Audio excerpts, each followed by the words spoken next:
Epilogue from the Spoon River Anthology by Edgar Masters. The Graveyard of Spoon River. Two voices are heard behind a screen decorated with diabolical and angelic figures in various allegorical relations.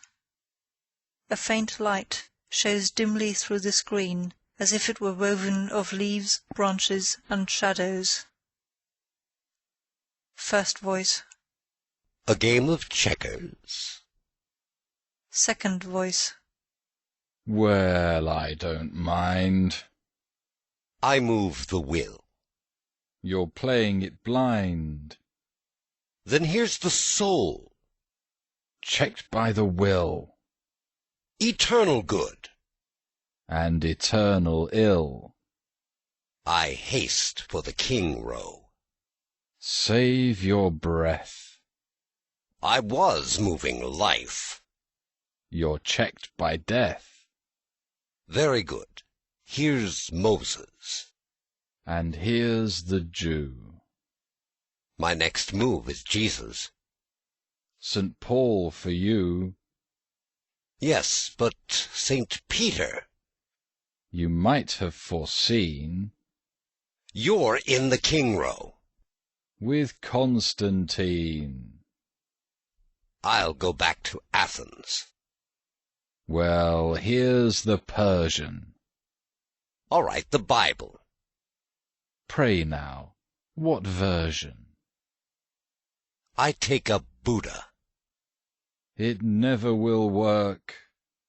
From the corner, Mahomet. I move the Turk. The game is tangled. Where are we now?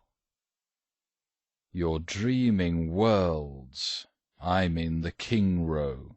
Move as you will. If I can't wreck you, I'll thwart you, harry you, rout you, check you. I'm tired. I'll send for my son to play. I think he can beat you finally. Eh? I must preside at the Stars Convention. Very well, my lord, but I beg to mention I'll give this game my direct attention. A game indeed, but truth is my quest. Beaten, you walk away with a jest. I strike the table, I scatter the checkers. A rattle of a falling table, and checkers flying over a floor. Aha, you armies and iron deckers, races and states in a cataclysm. Now, for a day of atheism. The screen vanishes, and Beelzebub steps forward carrying a trumpet, which he blows faintly. Immediately Loki and Yogarindra start up from the shadows of night. Beelzebub. Good evening, Loki. Loki. The same to you. And Yogarindra. Yogarindra. My greetings too. Whence came you, comrade? From yonder screen. And what were you doing? Stirring his spleen. How did you do it? I made it rough in a game of checkers. Good enough. I thought I heard the sounds of battle. No doubt I made the checkers rattle, turning the table over and strewing the bits of wood like an army pursuing. I have a game. Let us make a man. My net is waiting him if you can. And here's my mirror to fool him with. Mystery, falsehood, creed, and myth. But no one can mold him, friend, but you. Then to the sport, without more ado. Hurry the work ere it grow today. I set me to it. Where is the clay? He scrapes the earth with his hands and begins to model. Out of the dust, out of the slime, a little rust and a little lime.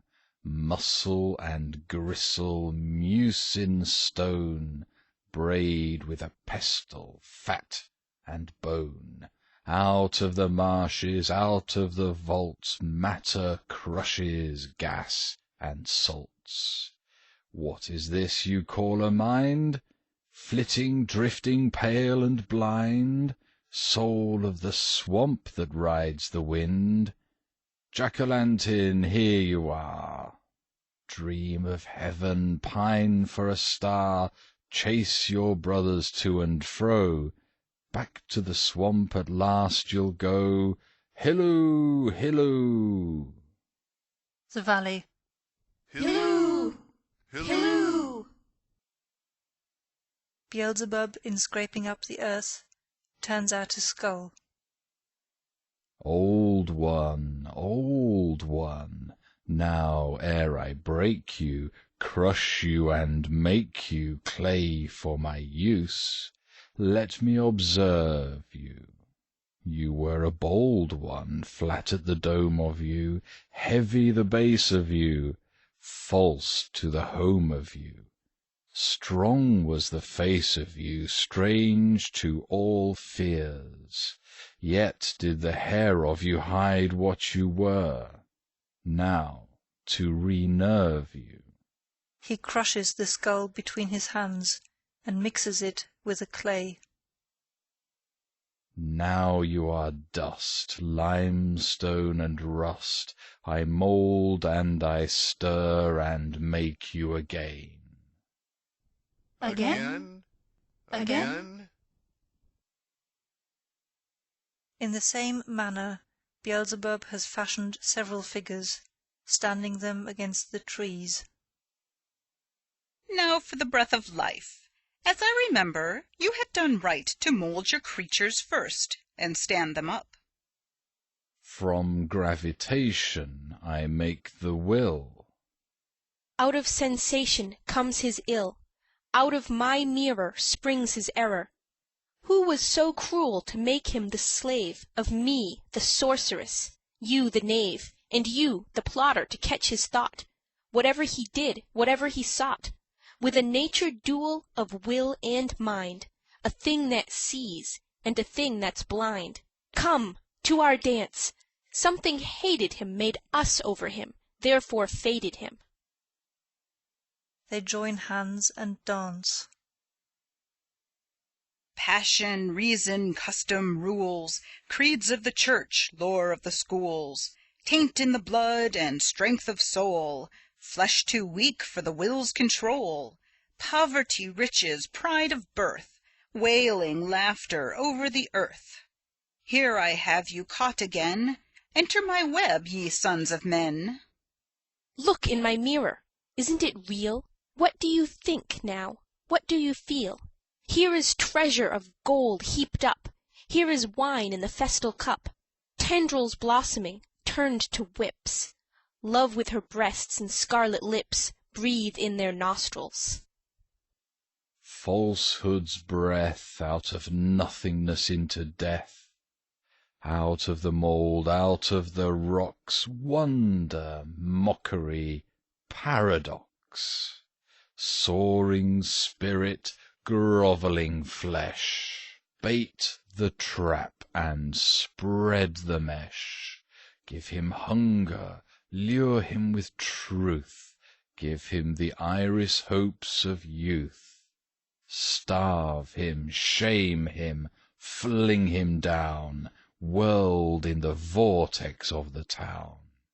Break him, age him, till he curse the idiot face of the universe. Over and over we mix the clay. What was dust is alive today. Thus is the hell-born tangle wound, swiftly, swiftly, round and round. Waving his trumpet.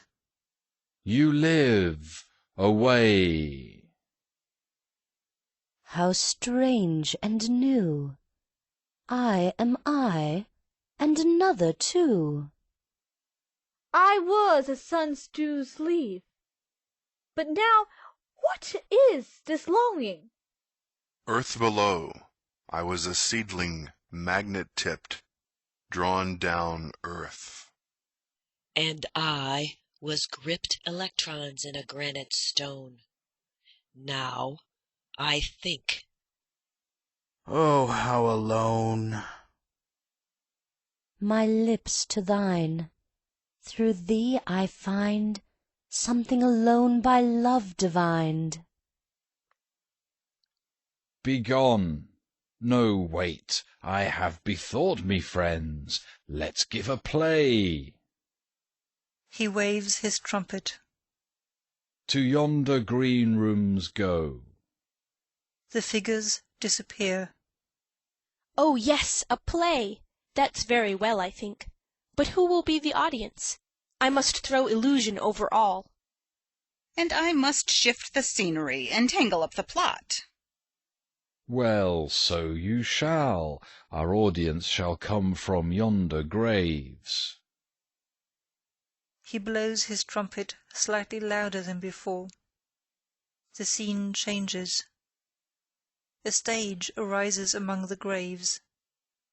The curtain is down, concealing the creatures just created, illuminated halfway up by spectral lights. Beelzebub stands before the curtain. A terrific blast of the trumpet. Foo-hoo! Immediately there is a rustling as of the shelves of grasshoppers stirred by a wind, and hundreds of the dead, including those who have appeared in the Anthology, hurry to the sound of the trumpet. A voice. Gabriel! Gabriel! Many voices. The Judgment Day. Be quiet, if you please, at least until the stars fall and the moon. Save us! Save us! Beelzebub extends his hands over the audience with a benedictory motion and restores order. Ladies and gentlemen, your kind attention to my interpretation of the scene. I rise to give your fancy comprehension and analyze the parts of the machine. My mood is such that I would not deceive you, though still a liar and the father of it.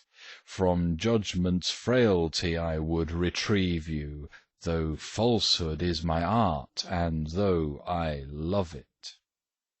Down in the habitations whence I rise, the roots of human sorrow boundless spread.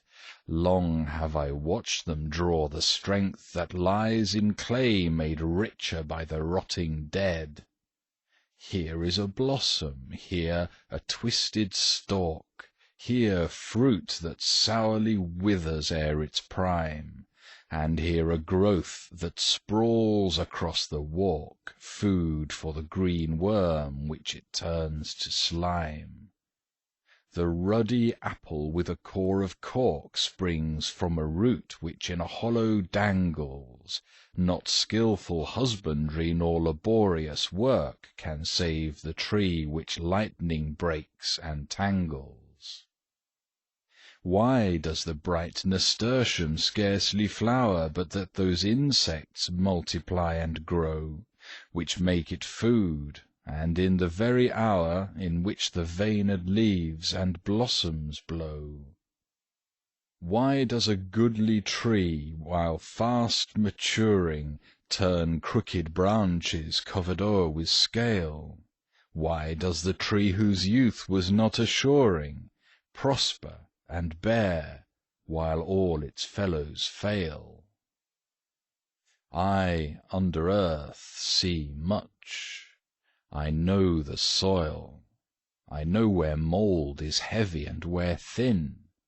I see the stones that thwart the ploughman's toil, the crooked roots of what the priests call sin. I know all secrets even to the core, what seedlings will be upas, pine, and laurel. It cannot change howe'er the fields worked o'er. Man's what he is, and that's the devil's moral. So with the souls of the ensuing drama, they sprang from certain seed in certain earth. Behold them in the devil's cyclorama, shown in their proper light for all their worth.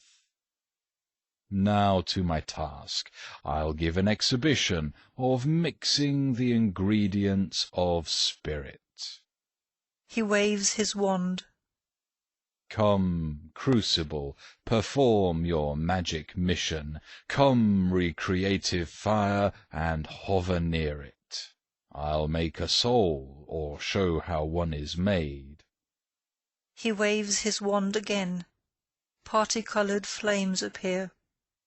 This is the woman you shall see anon. A red flame appears. This hectic flame makes all the world afraid.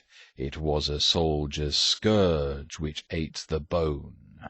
His daughter bore the lady of the action, and died at 39 of scrofula. She was a creature of a sweet attraction, whose sex obsession no one ever saw. A purple flame appears. Lo, this denotes aristocratic strains back in the centuries of France's glory. A blue flame appears. And this the will that pulls against the chains her father strove until his hair was hoary. Sorrow and failure made his nature cold.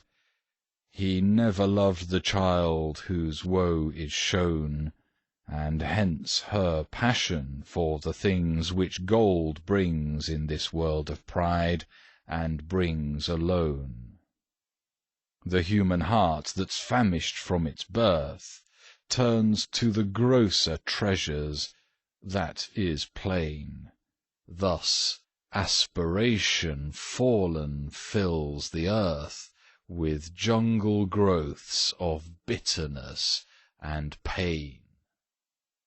Of Celtic Gallic fire our heroine, courageous, cruel, passionate and proud, false, vengeful, cunning, without fear of sin. A head that oft is bloody but not bowed.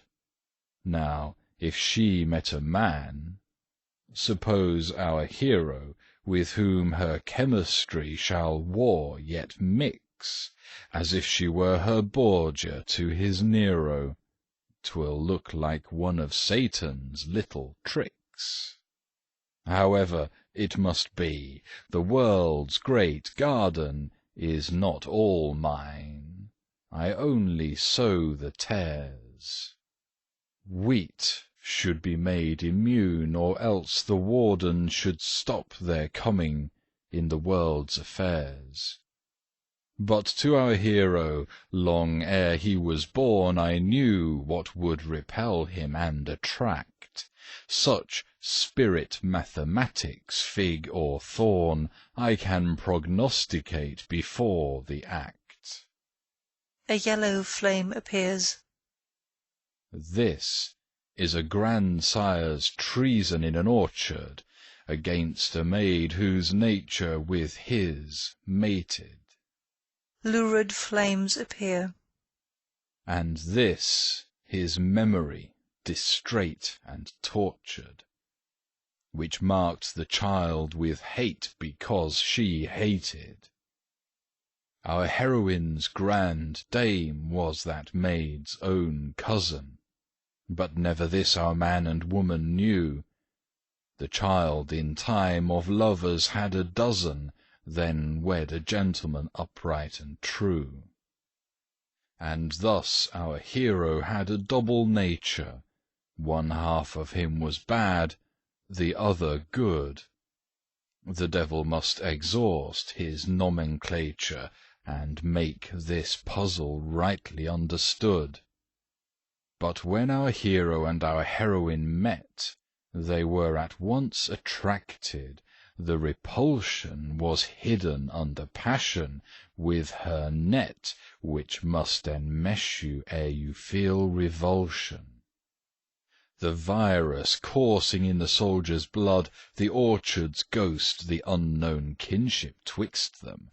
Our hero's mother's lovers round them stood, shadows that smiled to see how fate had fixed them.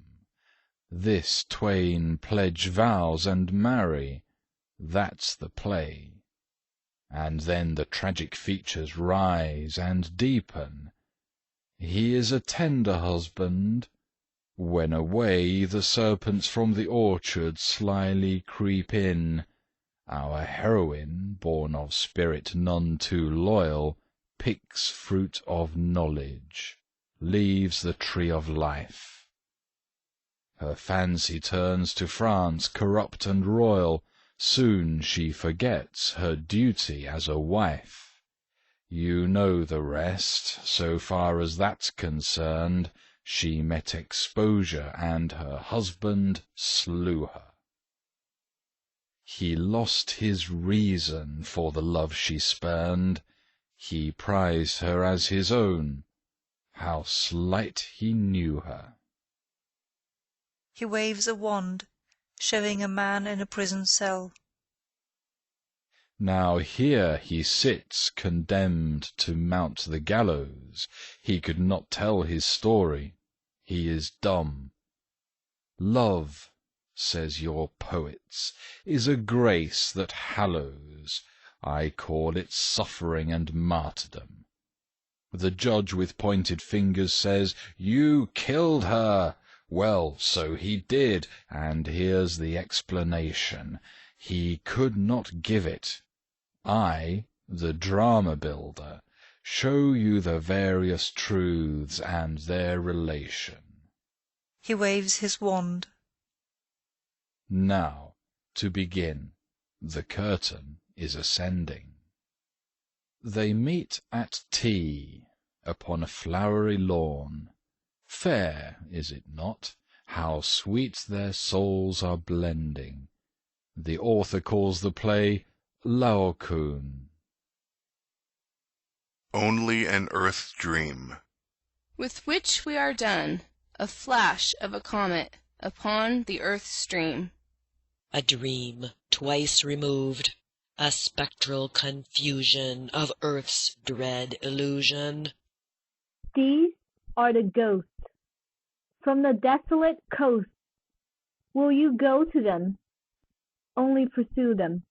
Whatever enshrined is, within you is you, in a place where no wind is.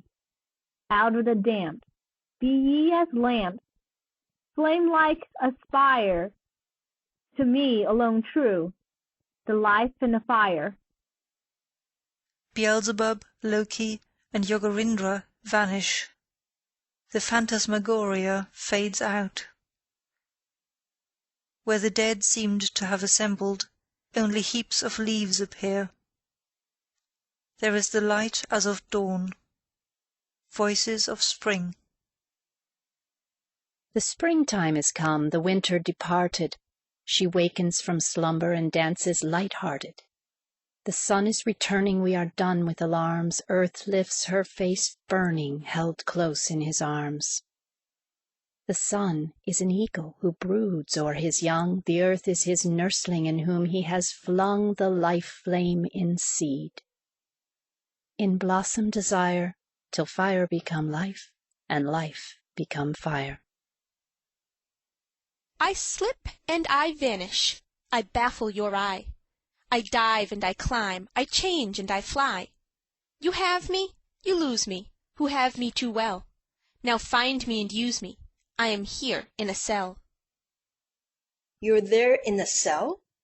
Oh, now for a rod, with which to divine you. Nay, child, I am God. When the waking waters rise from their beds of snow under the hill, in little rooms of stone where they sleep when icicles rain, the April breezes scurry through woodlands sane, fulfill. Awaken roots under cover of soil, it is spring again. Then the sun exults, the moon is at peace, and voices call to the silver shadows to lift the flowers from their dreams.